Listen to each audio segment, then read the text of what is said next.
Good afternoon, everyone, and thanks for being here.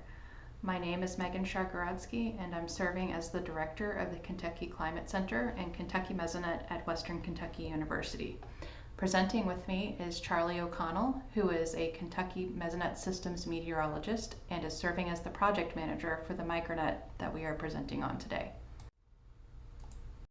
Over the past few years, we have had numerous discussions with the U.S. Forest Service Office of Sustainability and Climate. This culminated in the creation of a Memorandum of Agreement between the U.S. Forest Service, OSC, and Western Kentucky University, with the goal of increasing environmental and soil monitoring in the Daniel Boone National Forest in eastern Kentucky. Additional conversations with NIDIS about the interest of drought early warning in Appalachia provided the opportunity to further develop a pilot project in coordination with the National Coordinated Soil Moisture Monitoring Network Initiative. This project will aid in the development of best practices for forest soil monitoring, as well as the collection and measurement of geospatial metadata. The photo here is of one of the existing Kentucky Mesonet stations in the Daniel Boone National Forest in the Stearns Ranger District near the Kentucky-Tennessee border.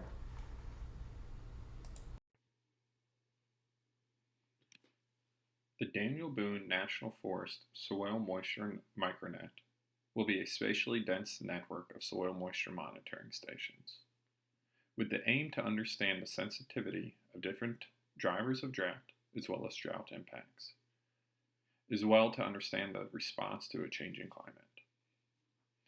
The stations will be located on different topographic features to gain a better understanding of the larger Daniel Boone National Forest and Cumberland Plateau. This micronet will utilize the existing Kentucky Mesonet monitoring network as well as the Daniel Boone National Forest local expertise. The Kentucky Mesonet currently has 76 stations collecting data every 5 minutes across the state of Kentucky. The current number of stations in the forest is 2, and the forest incorporates 19 Kentucky counties. There is still a lot to figure out for this project. This includes standards, exact locations of the micronet stations, as well as installation procedures.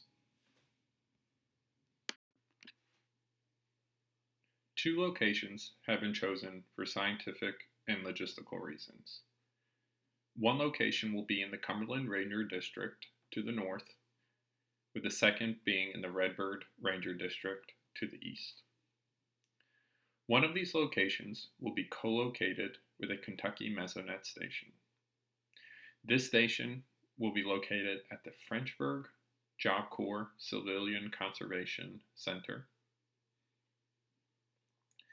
The micronet will utilize transects on different topographic features and aspects, incorporating various microfeatures and elevations. Remote monitoring will occur. This will utilize cell and radio communications, and this will send data back to a live web page. In the Cumberland Ranger District, we are considering using the Edwards branch, represented here by the line in the northeast to southwest direction. It ranges in elevation from 650 to 1,250 feet and is approximately 2 miles long. In the northeast area of the branch is the Frenchburg Job Corps Civilian Conservation Center, where we propose locating a Kentucky Mesonet station. This drainage would allow us to capture different topographic features that represent the larger area. For the Redbird Ranger District micronet, we are considering locating it adjacent to the Peabody Weather Station, utilizing the hill slopes around it. These hill slopes range from 850 to 1,450 feet, with a road leading up to the weather station. The monitoring concept here would be exactly the same. Once you have collected all of this environmental and soil data, it's critical to put it into context with metadata. While basic metadata practices, such as latitude and longitude or serial numbers, are fairly commonplace, we wanted to push those boundaries with this project by adding layers of geospatial data that help categorize data points. In complex terrain, spatial metadata can provide critical insights to aid interpretation of near-surface environmental data. We have put together an advisory committee of experts from across the U.S. to help us create a functional requirements document for the development of a geospatial metadata database. While this is initially being tailored for Kentucky Mesonet stations and the Daniel Boone National Forest soil monitoring micronet, the expectation is for this database to be flexible enough to use with any network. When considering the functional requirements, we want to consider who would use this, what metadata should be used, how would it specifically be used by industry experts, such as soil scientists and water resource managers. The next phase of the project will take these functional requirements to create a pilot database and interface. We will seek out focus group testers, most likely from the advisory committee, but perhaps beyond, to further examine the feasibility of the measurement or collection and the usability of the interface. Let's take a closer look at a couple of metadata categories to be included in the Geospatial Metadata Database. Here you can see an NRCS soil map and a PDON description for a Kentucky Mesonet station located in western Kentucky.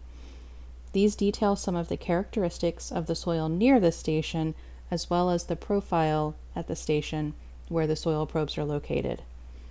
Additional soil analysis and field observations can further characterize the soil.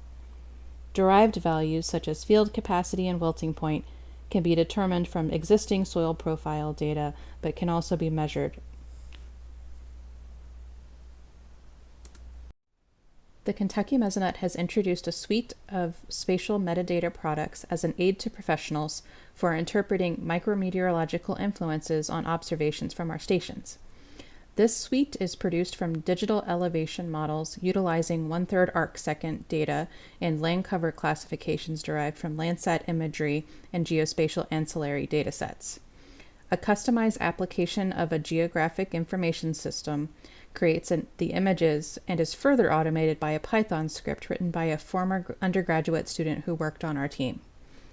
While these are currently based on Kentucky Mesonet station locations, the process can easily be replicated for any desired location. It includes the following maps: elevation above mean sea level and relative to the station, land use, topographic hill shading, slope, and aspect. Each map is generated for a buffered area defined by a 5-kilometer radius centered on a Kentucky Mesonet station and is produced as a raster image at a resolution of about 10 meters. We also have these images generated for a 1-kilometer buffer as well, which proves to be very useful when looking closer at the complex terrain in eastern Kentucky. Please keep in mind that the geoprofiles and soil metadata are only a portion of the larger geospatial metadata repository. Once established, it will provide an opportunity for researchers and other users to filter stations and sensors to fit specific criteria needed for their datasets. Thank you all for listening to our presentation, where we have discussed the Daniel Boone National Forest micronet, as well as the Geospatial Metadata Database. Any questions or feedback would be much appreciated.